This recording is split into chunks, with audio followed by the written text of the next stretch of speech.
Jai Hind everyone, welcome to NCERT in Minutes. Today we are going to study Class 6 Science Chapter 2. The name of the chapter is Diversity in the Living World.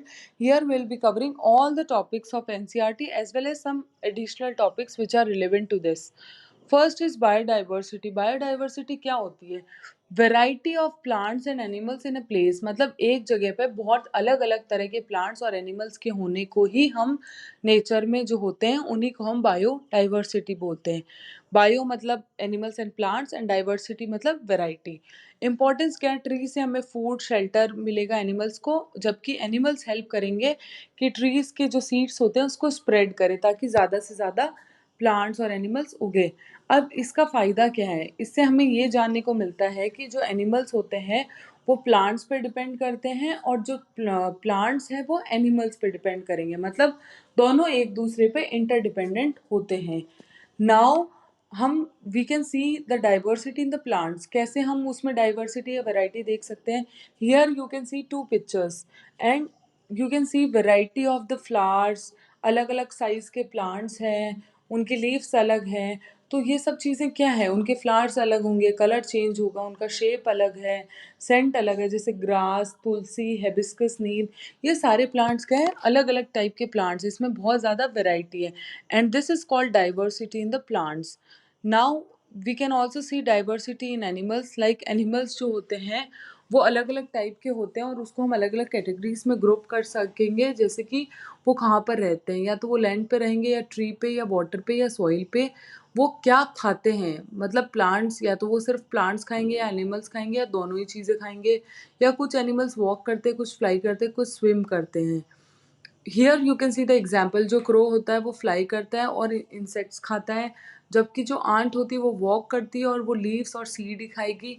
Cow जो होती है वो grass खाती है और fish swim करती है water के अंदर with the help of tail and fin. Okay. Now why why group plants and animal, ये क्वेश्चन आता है दिमाग में कि क्यों इनकी ग्रुपिंग करनी चाहिए. ग्रुपिंग का मतलब होता है हम उनको उनके बीच में सेम चीज़ क्या है और उनके बीच में डिफरेंस क्या है उसके अकॉर्डिंग अरेंज करें.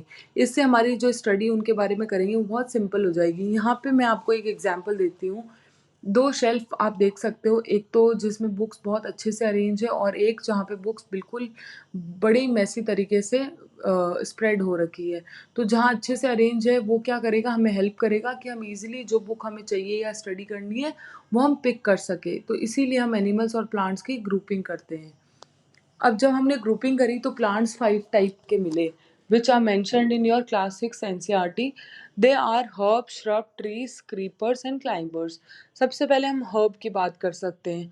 जैसे कि from this picture you can see कि हर्ब्स जो होते हैं वो बहुत छोटे होते हैं, स्मॉल साइज के होंगे और उनकी जो स्टेम है वो ग्रीन कलर की होती है और सॉफ्ट होती है कंपैरेटिवली, मतलब वुडी नहीं होती है.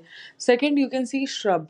ये क्या होते हैं? मीडियम साइज के प्लांट्स होंगे, मतलब ये हर्ब और ट्री के बीच के प्लांट्स होते हैं और ये बुशी होते हैं, मतलब काफ़ी झाड़ियाँ होती है. एक ही पॉइंट से मल्टीपल ब्रांचेस निकलती है इसकी और वुडी होगी. ये हमेशा थिन होगा लेकिन वुडी होगा. ट्री में क्या होता है? टॉल होता है. पेरिनियल मतलब 2 से ज़्यादा साल जो प्लांट्स रहते हैं उनको हम वो ट्री बन जाते हैं, लॉन्ग टाइम तक रहते हैं. और ये प्लांट्स में सिंगल ट्रंक होता है, मतलब स्टेम जो होती है वो काफ़ी थिक होगी और काफ़ी ऊपर जाके मल्टीपल ब्रांचेस निकलेगी. Then comes creeper. क्रीपर का मतलब होता है वो प्लांट जिनकी स्टेम बहुत थिन होती है, बहुत वीक होती है और जो ग्राउंड पे स्प्रेड होते हैं. अदर टाइप इज क्लाइंबर, जिनको क्लाइंब मतलब ऊपर ग्रो करने के लिए उनको किसी और प्लांट के सपोर्ट की ज़रूरत होती है. अब यहाँ पे मैंने एक ही एक टाइप में 2-3 पॉइंट्स दे रखे हैं, सब पॉइंट्स दे रखे हैं. So according to the question you have to answer and write the points. Also I have shown you some pictures according to the numbering. Like first is herb. तो you can see कि वो बहुत ज़्यादा small है, soft होता है, green होती है स्टेम जैसे टोमेटो और कोरिएंडर. श्रब मीडियम हाइट के होते हैं, वुडी स्टेम होती है, ब्रांचेस एकदम ग्राउंड से ही मल्टीपल ब्रांचेस निकल जाती है इसलिए वो बुशी होते हैं जैसे रोज़ और हेबिस्कस. ट्री जो होते हैं वो टॉल होते हैं और थिक वुडी होते हैं और बहुत ऊपर जाके ब्रांचेस निकलती है जैसे मैंगो और नीम. Other is climber. Weak stem होगी, क्लाइंब करने के लिए सपोर्ट चाहिए होगा जैसे कि मनी प्लांट. क्लाइंब वर्ड से ही आपके दिमाग में आना चाहिए कि क्लाइंब करता है वो, पर वो इतना वीक है कि उसको कोई ना कोई सपोर्ट चाहिए होगा। तो या तो दीवार के, लाइक हियर यू कैन सी एक वॉल है, उसके ऊपर क्लाइंबर्स जो है वो क्लाइंब कर रहे हैं और रोप का भी सपोर्ट ले रखा है। क्रीपर वो होते हैं जो ग्राउंड पे स्प्रेड होते हैं, मतलब वो उनके जो फ्रूट्स वगैरह जो भी लग रहे हैं जैसे वाटरमेलन, पम्पकिन, ये सब बहुत हैवी होते हैं, तो वो क्या करेंगे, वो सीधे खड़े नहीं हो सकते, तो वो ग्राउंड पे स्प्रेड होते हैं। इनकी भी जो स्टेम होती है बहुत वीक होती है। Here you can see a image of a leaf and you can just see कि it is very well labelled. So अगर कभी लेबल का क्वेश्चन आए तो you have to do like this. And point जो है वो टिप है, बीच की जो मोटी लाइन होती है उसको मिड रिप बोलते हैं, साइड में से मार्जिन्स निकल रही है और मिड रिप से बहुत छोटी छोटी साइड लाइंस निकल रही है वहाँ पे, उसको बोलते हैं वीन। और वीन के बीच का जो स्पेस होता है उसको लेमिना। जिस पॉइंट से स्टेम पे कनेक्ट होता है उसको बोलते हैं petiole.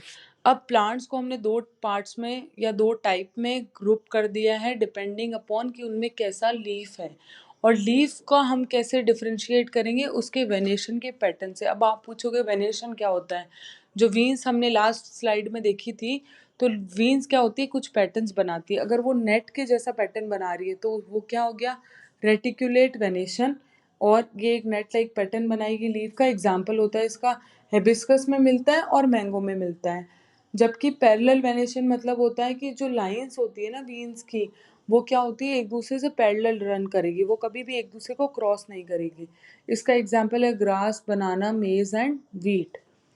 Now plants can be grouped according to their roots also. Roots के अकॉर्डिंग वो दो टाइप के होते हैं, जैसे टैप रूट और fibrous root.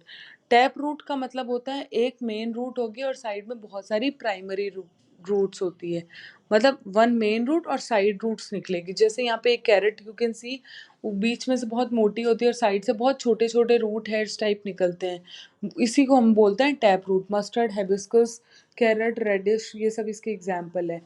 Second type is fibrous root, एक ही पॉइंट से बहुत सारी रूट्स निकलना, मतलब एक क्लस्टर, एक झुंड बना लिया उन्होंने।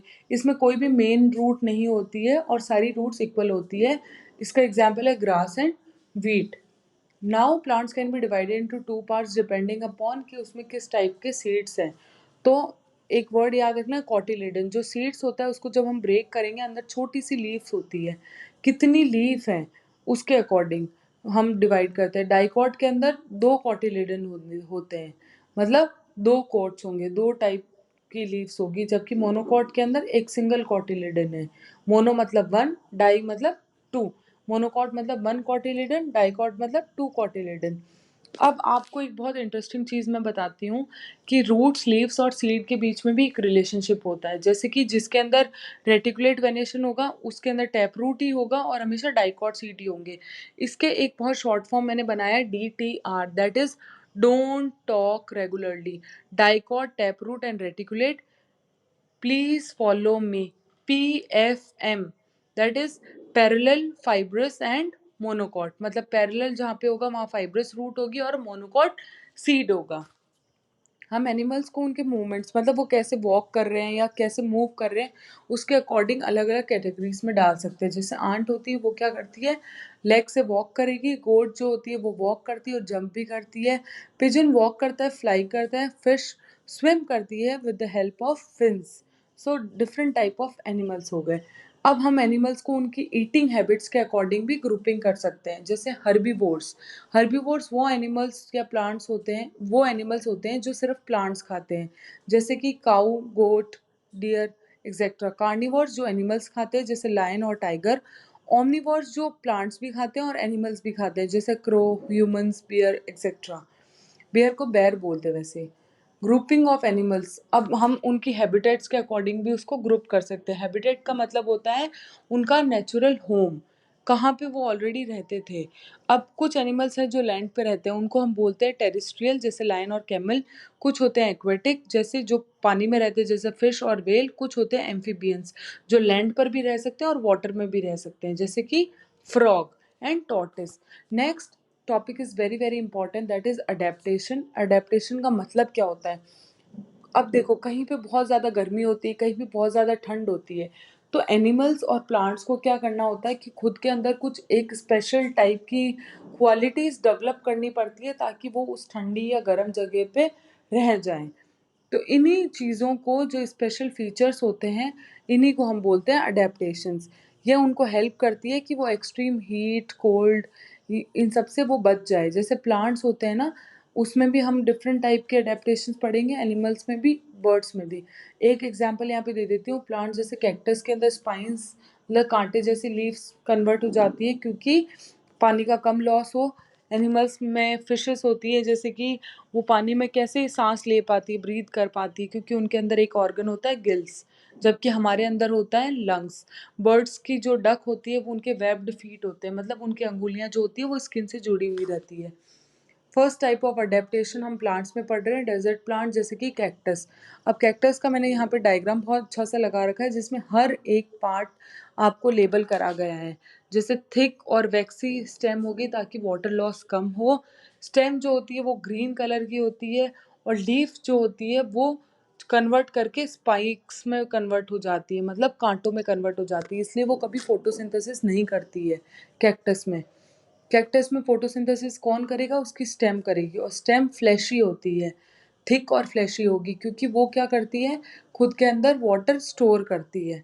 और यही चीज़ों का जो उसने स्पेशल फीचर्स डेवलप करे ना, कि लीफ को उसने कन्वर्ट कर दिया स्पाइक्स में, और स्टेम को ग्रीन कर लिया, थिक कर लिया, यही उसकी अडेप्टेशंस है जो उसको हेल्प करेगी डेजर्ट जैसी हॉट क्लाइमेट के अंदर रहने में। अब कुछ प्लांट्स है, माउंटेन प्लांट्स, उन्होंने भी खुद के अंदर अडेप्टेशन कर ली है। फर्स्ट टाइप है डिओडर प्लांट्स। उसमें एक कोन शेप का ये होता है। क्यों कोन शेप का होता है? आप कोन आइसक्रीम आपने खाई होगी, आपको पता है कोन का शेप कैसा होता है, ताकि जो भी बर्फ गिर रही है ना, वो जल्दी से स्लाइड ऑफ हो जाए। आपने स्लाइड्स भी खाई होगी ग्राउंड में या फिर पार्क में, तो आप कैसे उससे स्लाइड ऑफ हो जाते हो, ऊपर बैठते हो नीचे, सिमिलरली स्नो भी स्लाइड ऑफ हो जाएगी। और स्ट्रॉन्ग होते हैं ताकि स्ट्रॉन्ग विंड के सामने इजिली स्टैंड रह पाएंगे। अगर ये प्लांट वीक होंगे तो बहुत ज़्यादा तेज़ हवाएं चलती है ठंडी, तो ये प्लांट क्या हो जाएगा, ब्रेक हो जाएगा। Another type is rhododendron. इसकी जो लीव्स होती है वो स्मॉल होती है और लेदरी होती है। लेदरी मतलब काफ़ी थिक होती है ताकि वाटर लॉस कम हो, और वैक्स की कोटिंग भी होगी ताकि इवोपरेशन ना हो, और इसी वजह से ये क्या करता है, लो टेम्परेचर जो होता है उसमें ये सर्वाइव कर पाता है। अब एनिमल्स के अंदर हम कुछ डेजर्ट एनिमल्स हैं, उनमें अडेप्टेशंस हुई है। हम यहाँ पे पढ़ेंगे कैमल के बारे में। कैमल दो जगह पाए जाते हैं, डेजर्ट्स ही है दोनों, पर एक हॉट डेजर्ट होता है, एक कोल्ड डेजर्ट होता है।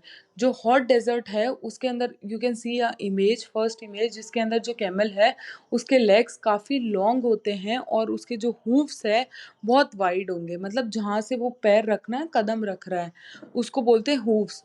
वो बहुत वाइड होंगे क्योंकि उसको सैंड पे वॉक करना है, इसलिए। अब उसके एक ही हम्प होगा जिसमें वो वाटर, क्या वो फूड स्टोर करता है। उसका डंग बहुत ड्राई होगा, कम यूरिन रिलीज करता है, और उसमें स्वेटिंग नहीं होती है ताकि वाटर कंजर्व कर ले वो।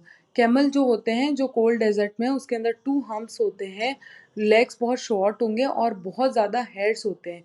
वाई मेनी हेयर्स या लॉन्ग हेयर्स? ताकि वो उसको गर्म रख सके, प्रोटेक्ट करे उसको कोल्ड से। तो अब इन दोनों पिक्चर्स को देख के, डेजर्ट कैमल के अंदर सिंगल हम्प, जबकि जो ये कोल्ड डेजर्ट वाला कैमल है उसके अंदर क्या है, डबल हम्प। और पैर लंबे क्यों होते हैं? क्योंकि जो मिट्टी होती है ना वो जल्दी गर्म भी होती है और जल्दी ठंडी भी होती है। तो गर्म होती है ना, तो उसकी स्किन वो सैंड से थोड़ा ऊपर रहेगा, तो उसको प्रोटेक्शन मिलेगा। अब अडेप्टेशंस हमने देखा है एक्वेटिक और एम्फीबियंस में। एक्वेटिक एनिमल्स वो होते हैं जो पानी के अंदर रहते हैं, जैसे कि फिश हो गया, डॉल्फिन हो गया, वेल। अब इसके अंदर जो इमेज मैंने लगाई है उसमें क्लियरली एक एक पार्ट अच्छे से लेबल करा गया है। You can C streamline body क्या होती है, स्केल्स होती है, वो कैसे उसको सपोर्ट करेगी, टेल और फिन की मदद से वो मूवमेंट करता है। फिशेस के अंदर गिल्स होती है जो उनको ब्रीथ करने में हेल्प करेगा। एम्फीबियंस वो एनिमल्स होते हैं जो पानी में भी रह सकते हैं और लैंड पर भी रह सकते हैं। कैसे? उनके अंदर ब्रीथ करने के लिए तो लंग्स होते हैं, और उनकी स्किन बहुत मॉइस्ट होती है, उससे भी वो ब्रीथ करते हैं। और उनके जो पैर होंगे ना वो वेब्ड होंगे। अब वेब्ड पैर क्या है वो यहाँ पे आपको दिख सकता है। अब हम अडेप्टेशन पढ़ेंगे बर्ड के अंदर। बर्ड के अंदर क्या होता है, बोन्स होलो होती है, मतलब अंदर से खाली होती है, ताकि उनका वेट जो है वो बहुत कम हो और वो इजिली फ्लाई कर पाए। उनके जो विंग्स होते हैं और चेस्ट की मसल्स होती है बहुत स्ट्रांग होती है, और फीट्स में भी उनके बहुत अडेप्टेशन, जैसे फर्स्ट आप देख सकते हो स्पैरो की फीट है वो पर्चिंग, मतलब उसको बैठना होता है होल्ड करके प्लांट्स की ब्रांचेस वगैरह पे, इसकी को बोलते हैं पर्चिंग। सेकंड है वेब्ड, मतलब उसकी अंगुलियां जुड़ी हुई है स्किन से, ये उसको हेल्प करेगा, ये डक में होता है और उसको हेल्प करेगा स्विम करने में। थर्ड इज ईगल, बहुत ज़्यादा स्ट्रांग और शार्प होती है, क्योंकि ईगल को क्या होता है, प्रे, मतलब वो खुद का शिकार ढूंढती है, इसलिए उसको स्ट्रांग क्लोज चाहिए होते हैं, नाखून बहुत स्ट्रांग होते हैं। अब लॉस ऑफ बायोडाइवर्सिटी क्या होता है? लॉस ऑफ बायोडाइवर्सिटी का मतलब है कि प्लांट्स और एनिमल्स की वैरायटी और नंबर में डिक्रीज होना, कम हो जाना। पर ये कम कैसे होते हैं? या तो क्या होगा, डिफॉरेस्टेशन हो जाएगा, मतलब जो हमारा जंगल है उसमें पेड़ वगैरह काट दिए जाएंगे। अर्बनाइजेशन या एग्रीकल्चर के लिए भी फॉरेस्ट को क्या करते हैं, अर्बनाइजेशन मतलब नई नई बिल्डिंग्स बनाने के लिए भी जंगल के जंगल काट दिए जाते हैं। पोल्यूशन बहुत ज़्यादा फैलेगा तब भी डैमेज हो जाएगा। और काफ़ी क्लाइमेट चेंज, मतलब कभी बहुत ज़्यादा ठंड हो रही है, कभी बहुत ज़्यादा, कभी भी बारिश हो रही है या कभी बारिश नहीं हो रही है, उसकी वजह से भी बहुत इफेक्ट होता है। हंटिंग एंड पोचिंग, एनिमल्स को उनकी स्किन, हॉर्न्स या मीट के लिए काटा जाता है या फिर हंट या पोच किया जाता है। अब इस सब से ओवरकम करने के लिए हमने बहुत सारे प्रोजेक्ट चलाए हमारी गवर्नमेंट ने, जैसे कि फर्स्ट प्रोजेक्ट है project tiger, that was introduced in 1973। और फिर सेकंड है चीता री इंट्रोडक्शन, वो 2022 के अंदर आया था। और एक कुछ एरियाज ग्रेट इंडियन बस्टर्ड के लिए प्रोटेक्ट कर दिए गए, महाराष्ट्र, गुजरात एंड राजस्थान में। सेक्रेड ग्रुप्स, मतलब कुछ कम्युनिटी होती है जो एरिया को प्रोटेक्ट कर लेती है, उसको हम लोग बोलते हैं सेक्रेड ग्रुव। सेक्रेड मतलब जिसकी पूजा की जाती है, ग्रुव्स मतलब जंगल। Thank you for watching my video, and if you like it kindly like, subscribe and comment. Any doubt if you have.